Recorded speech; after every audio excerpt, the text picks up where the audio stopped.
Assalamu alaikum, Moeed. And in fact, I wanted to join you so that I could give you an account because we were present right there, closer to the front. You see, the problem everybody's talking about is a D chalk, this location.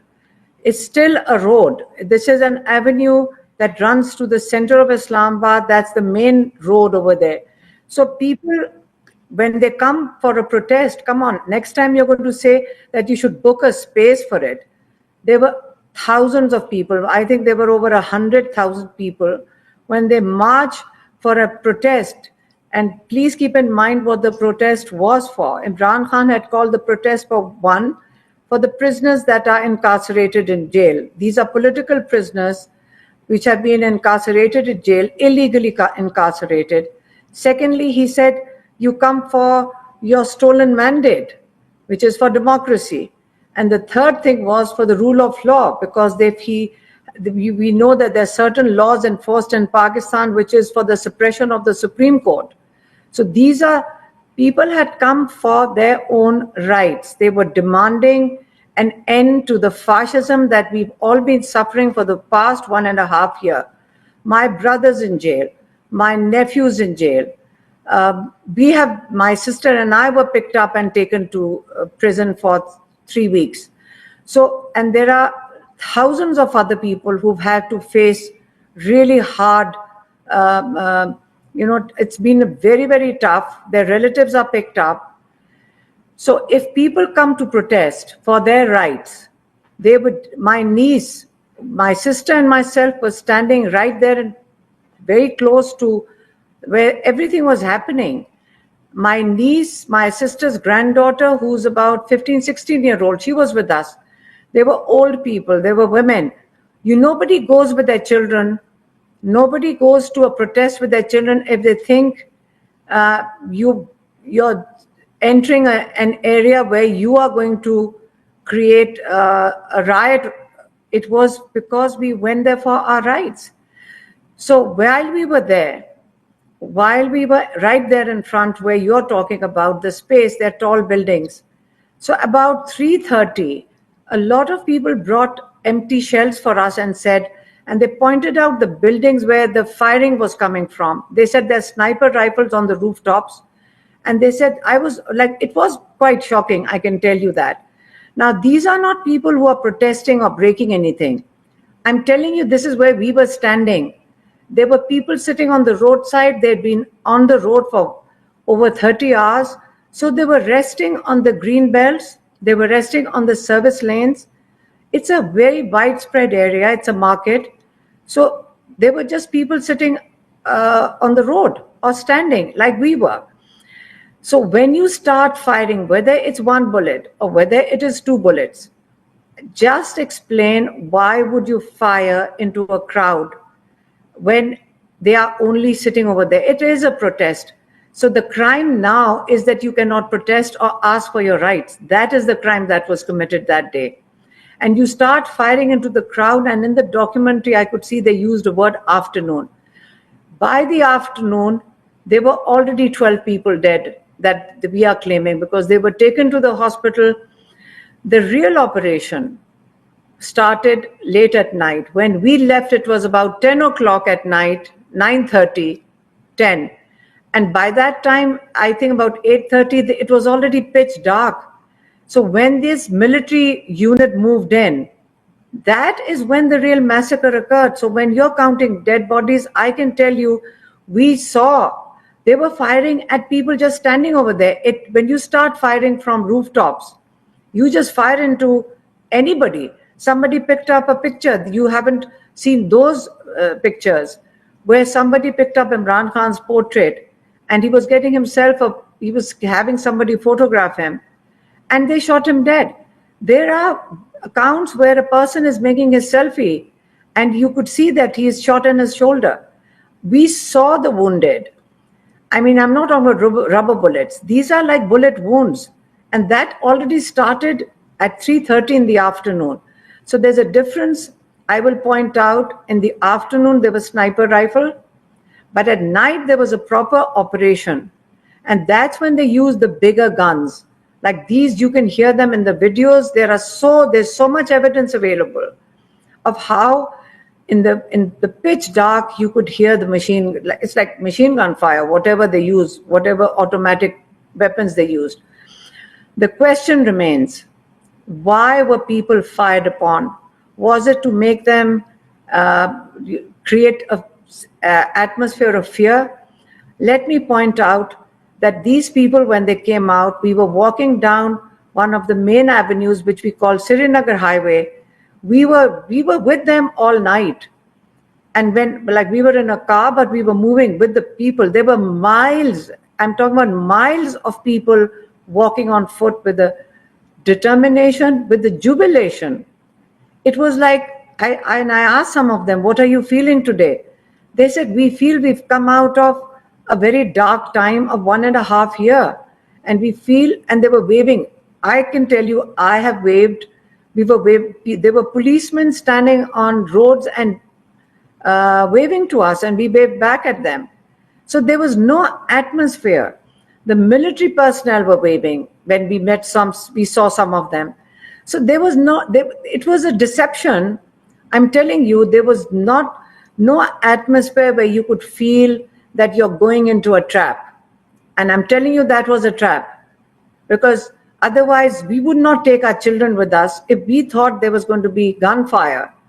Why would we take our children? This was the worst. This was going to be a day Pakistan remembers. We've just come out of Syria situation and we are watching their prisons open up. Is that where they're mistaken if they think that Pakistan is going to head in that same direction? Pakistanis are not going to let that happen. We cannot deal with this sort of fascism post that date. Post that date, there are people cannot be located. 200 is a conservative number. There are hundreds more that people are still looking for, because there are thousands in prison. When at the moment the relatives are trying to locate their loved ones in prison, so they go from, and the games they are playing, it is terrible, because people go to one police station, or they are looking, there are hundreds of police stations that they're trying to locate their loved ones in. So because they can't locate them in prison, so they don't know whether they're dead or alive. Let me tell you, there's the post-mortem report. So they wouldn't let them have post-mortem, right? Then when they got a post-mortem, when they got one of them, a young boy, 17-year-old, they got the post-mortem done. The hospital wouldn't give them the report. And their home was raided. They were threatened. The amount of threats, I mean, you can't imagine how the relatives are being treated. So the relatives are in absolute fear. Where do you take the families of the people who died? Where do you take the families of the ones who are injured? They are being threatened. So some have come forward. If people want to interview them, volunteers are saying that we will sort of fudge their faces, blur their voices and faces and have the interviews. But there is a lawyers team which are working on it. But when we say missing, remember, I'll repeat myself, there are so many volunteer lawyers that are going from one police station to the other, helping the relatives locate them. You cannot identify the dead until you identify unless the missing are not located. The relatives will not know whether they are dead or alive. So I understand when the political party is unable to give a confirmed number because there are no dead bodies. So legally they say that unless we don't have a dead body, how can we say that they are dead? So they could be located or traced to a police station. This is a very serious time. And I'm telling you, and I'm telling my Pakistani overseas, they understand that, they have relatives over here, that it is a very big mistake to have shot at your own people. If for a minute they think that people are now going to sort of retreat with fear into their homes, I think it's a very serious situation in Pakistan right now. because you do not bring your military out to shoot at your people. That never happens.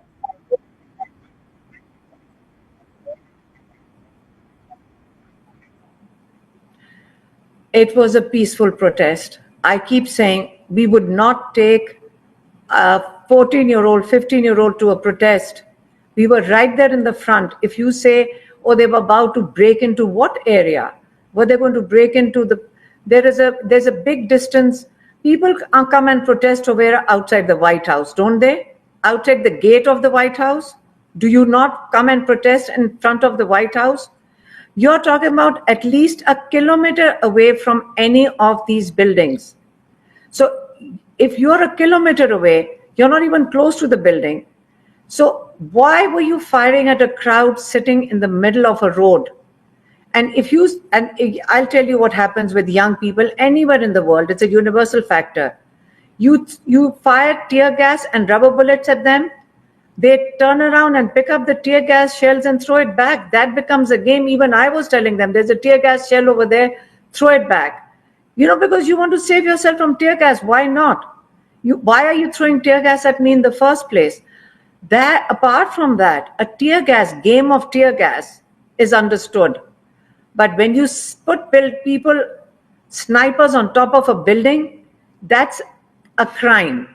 It is a crime against humanity. It is a crime against peaceful protesters. And it is not just limited to Pakistan. When I mentioned it on Australian TV, and I would like you to hear that. Pakistan is a member of Commonwealth, and it has all the countries led by by United Kingdom. And I did ask the three main factors, like the 3 points of the charter, which brings all these nations together, is rule of law, democracy, human rights. Exactly the 3 points that this protest was for.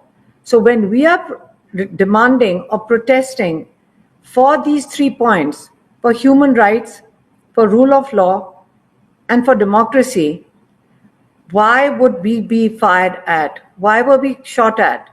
Why was my granddaughter, my sister's granddaughter, put at that risk? What was that the fault of a 14-year-old?